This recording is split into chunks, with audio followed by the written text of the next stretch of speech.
नमस्कार। चलिए एक पल के लिए सोचते हैं, समंदर के बीचों बीच अचानक 2000 से भी ज्यादा नावें एक मिलिट्री फॉर्मेशन में खड़ी हो जाती हैं। और ये कोई छोटी मोटी लाइन नहीं, बल्कि करीब करीब 400 किलोमीटर लंबी लाइन है। तो सवाल क्या उठता है, क्या ये सच में सिर्फ मछली पकड़ने निकली है या फिर किसी बहुत बड़े युद्ध की तैयारी चल रही है? यही यही वो सवाल है जो आज दुनिया भर के डिफेंस एक्सपर्ट्स के दिमाग में घूम रहा है। क्या चीन ताइवान पर हमले का मन बना रहा है, या ये बस एक बड़ी सी मिलिट्री ड्रिल है, या फिर इसके पीछे कोई और ही बहुत गहरा मकसद छिपा हुआ है? आज हम इसी रहस्य को, इसी मिस्ट्री को डेटा और जियोपॉलिटिक्स की लेंस से समझने की कोशिश करेंगे। सबसे पहले तो जरा नंबर्स पर ही गौर कर लीजिए। इस पूरी घटना में जो जहाज शामिल थे ना, उनकी संख्या कोई छोटी मोटी नहीं थी। हम बात कर रहे हैं 2000 से लेकर 2500 जहाज़ों की, सब एक साथ समंदर में।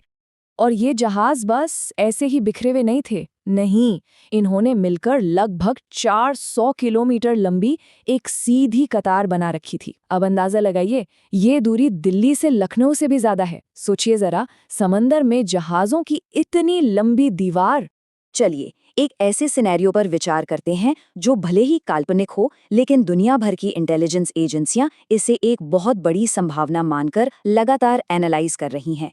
मान लेते हैं दिन है 13 मार्च 2026 का, और सैटेलाइट्स ताइवान के पास चीन की इस अजीबोगरीब, इस रहस्यमयी गतिविधि को रिकॉर्ड करना शुरू कर देते हैं। और ये कोई 1-2 घंटे की घटना नहीं है। नहीं, ये एक बहुत लंबा चलने वाला ऑपरेशन है। तो फिर चलिए इस जमावड़े का जो सैटेलाइट डेटा है उसे डिकोड करते हैं और समझते हैं कि समंदर में आखिर चल क्या रहा था। लेकिन इन आंकड़ों को सही कॉन्टेक्स्ट में रखने के लिए ये समझना बहुत जरूरी है कि ये सब किस ग्लोबल माहौल में हो रहा है। देखिए, आज दुनिया में 3 बड़े टेंशन के पॉइंट्स हैं जिन्हें हम फ्लैश पॉइंट्स कहते हैं। पहला, रूस यूक्रेन का युद्ध। दूसरा, मिडल ईस्ट में ईरान और अमेरिका के बीच जो तनाव बढ़ रहा है वो। और तीसरा और शायद सबसे सेंसिटिव फ्लैश पॉइंट वो है ताइवान। चीन का ये कदम इसी माहौल में उठाया गया है। ये पूरी की पूरी गतिविधि ईस्ट चाइना सी यानी कि पूर्वी चीन सागर में देखी गई। ये वो इलाका है जो चीन, जापान और ताइवान इन तीनों के बीच में पड़ता है। और हाँ, ये दुनिया के सबसे व्यस्त और स्ट्रैटेजिक तौर पर सबसे ज़रूरी समुद्री रास्तों में से एक है। अच्छा, तो अब जरा इन आंकड़ों को और करीब से देखते हैं। जहाज़ों की संख्या 2000 से 2500, फॉर्मेशन एकदम सधी हुई पैरेलल लाइंस और एक एल शेप में, लंबाई करीब 400 किलोमीटर, और ये सब चलता रहा 30 घंटों से भी ज्यादा। ताइवान से दूरी महज 300 किलोमीटर। लेकिन जो सबसे सबसे चौंकाने वाली बात है ना, वो ये है कि ये कोई मछली पकड़ने का पैटर्न था ही नहीं। ये तो एक एकदम सटीक, एक प्रिसाइज मिलिट्री ग्रिड पैटर्न था। तो सवाल खड़ा होता है कि भाई ये जहाज थे कौन से?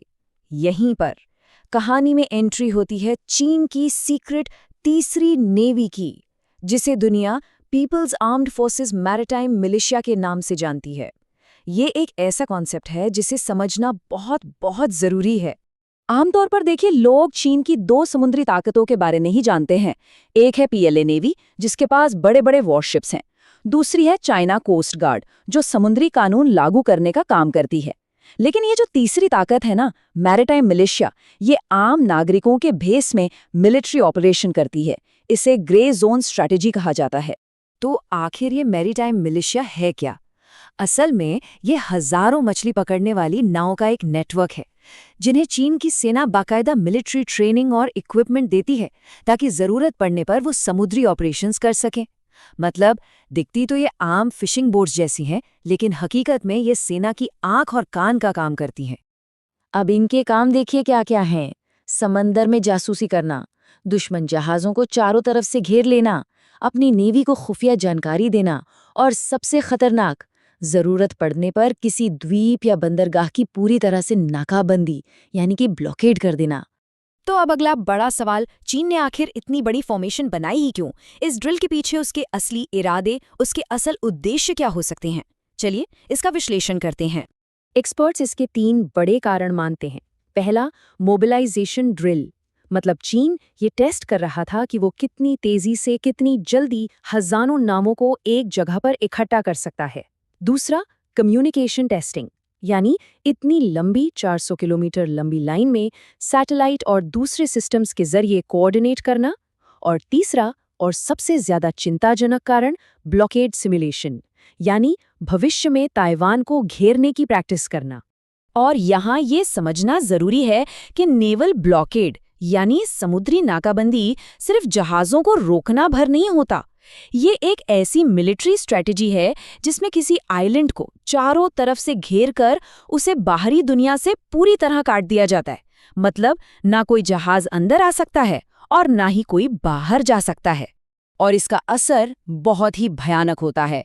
सबसे पहले तो सप्लाई लाइनें कट जाती हैं, फिर तेल का इंपोर्ट रुक जाता है जिससे पूरे देश में एनर्जी का संकट खड़ा हो जाता है, और आखिर में खाने पीने की सप्लाई भी बंद हो जाती है। ऐसे में कुछ ही महीनों में कोई भी देश घुटने टेक सकता है। अब बात करते हैं कि आखिर ताइवान को लेकर इतना टेंशन है क्यों? ये छोटा सा द्वीप दुनिया के लिए इतना जरूरी क्यों है? इसके पीछे जियोपॉलिटिकल और इकोनॉमिक दोनों ही वजह हैं। जियोपॉलिटिकली देखें तो ताइवान फर्स्ट आइलैंड चेन का एक बहुत ही जरूरी हिस्सा है। ये जापान, ताइवान और फिलीपींस जैसे द्वीपों की एक ऐसी स्ट्रेटेजिक लाइन है जो चीन को पैसिफिक ओशन में सीधे घुसने से रोकती है। अगर चीन ताइवान पर कब्जा कर लेता है तो उसे प्रशांत महासागर में एक खुला रास्ता मिल जाएगा। और अब इसकी आर्थिक ताकत, जरा इस पे गौर कीजिए। दुनिया की 60% से ज्यादा एडवांस्ड सेमीकंडक्टर चिप्स अकेले ताइवान में बनती है। TSMC जैसी वर्ल्ड लीडिंग कंपनी यहीं पर है। ये एप्पल से लेकर दुनिया की हर बड़ी टेक कंपनी को चिप सप्लाई करती है। सिर्फ इस एक इंडस्ट्री पर ताइवान का कंट्रोल उसे वर्ल्ड इकोनॉमी के लिए इंडिस्पेंसिबल यानी कि बेहद जरूरी बना देता है। अब इस पूरे इक्वेशन में एक और बहुत बड़ा प्लेयर है, और वो है अमेरिका। अमेरिका की भूमिका इस पूरे संकट को और भी ज्यादा कॉम्प्लेक्स बना देती है, और इसी वजह से ये एक लोकल नहीं बल्कि ग्लोबल मुद्दा बन गया है। अमेरिका ने कई बार ये कमिटमेंट दी है कि अगर ताइवान पर हमला होता है तो वो उसकी मदद करेगा। जापान के ओकिनावा और गुआम में उसके बहुत बड़े मिलिट्री बेस भी हैं। लेकिन एक दिलचस्प बात यह है कि इस समय अमेरिका पहले से ही ईरान और रूस यूक्रेन वॉर जैसे मामलों में उलझा हुआ है, और शायद चीन इसी को एक स्ट्रेटेजिक मौके के तौर पर देख रहा है। तो इस पूरी घटना से, इस पूरे विश्लेषण से हम क्या निष्कर्ष निकाल सकते हैं? ये हमें भविष्य में होने वाले युद्धों के बारे में एक बहुत बड़ा सिग्नल देती है। ये साफ साफ बताती है कि वॉरफेयर का तरीका अब बदल रहा है, और लड़ाइयाँ अब सिर्फ पारंपरिक सेनाओं से नहीं बल्कि ग्रे जोन तरीकों से भी लड़ी जाएंगी। चलिए एग्जाम के पॉइंट ऑफ व्यू से एक बार जल्दी से मेन पॉइंट्स रिवाइज कर लेते हैं। पहला, चीन की people's armed forces maritime militia. दूसरा, नेवल ब्लॉकेड की स्ट्रैटेजी। तीसरा, फर्स्ट आइलैंड चेन में ताइवान की स्ट्रैटेजिक भूमिका। चौथा, TSMC और सेमीकंडक्टर चिप्स पर ताइवान का दबदबा। और पांचवा, इस एनालिसिस में देखा गया सिनेरियो का स्केल, यानी 2000 से ज्यादा जहाज और 400 किलोमीटर की फॉर्मेशन। ये सब याद रखना जरूरी है। और आखिर में एक सवाल, एक ऐसा सवाल जो आज हर कोई पूछ रहा है।